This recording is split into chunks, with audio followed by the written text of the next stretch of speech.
kulanti waxaana wanaagsan daawadayaal meel kastoo naga daawanaysaan iyadoo ay tahay hawsha ay u hayso bulshada ku nool dunida warbaahintu wacyigelin wargelin iyo waxbarid ayaa TV-ga caalamiga Universal waxa uu mar waliba ku hawlan yahay inuu u soo gudbiyo bulshada Soomaalida barnaamijyo tayo leh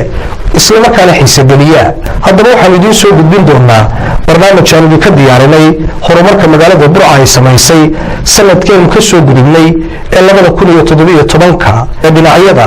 dhismaha ganacsiga waxbarashada iyo wax soo saarka beeraha. haddaba waxaan soo qaadan doonaa qaar ka mid ah shakhsiyaadkii aan ka diyaarinay ama aan ku wareysanay barnaamijkaasi intii aan ku guda jirnay ee dhinacyada dhismaha oo horumar weyn ay ka samaysay magaaladu.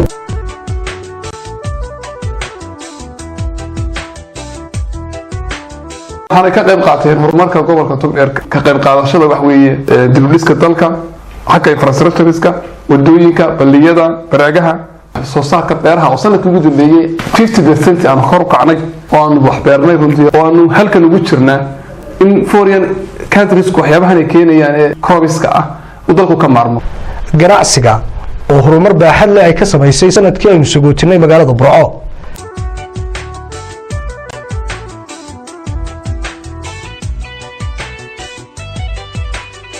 كبر عهان adeegyadii aanu qaban jirnay anagoo casriyeynay oo tayeynay insha Allah sanadka cusubna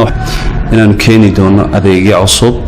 oo aan hore u iman dalka iyo waxbarashada oo magaalada Burco ay si weyn uga horumartay lagana sameeyay goobo waxbarasho oo tiro badan haday tahay dugsiyada hoose dhexe haday tahay macaahidda shariicada iyo sidoo kale tacliinta sare ee dhanka jaamacadaha.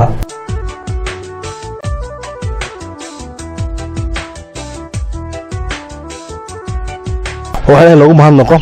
in 2017 aanu guushan gaadhnay iyadoo markaa aan ugu talagalnay in ardaydu helaan environment sax ah wax ku bartaan wax ku akhristaan ku haboon tahay waxbarashadii. dhawaan waxaad ka daawan doontaan barnaamijkaasi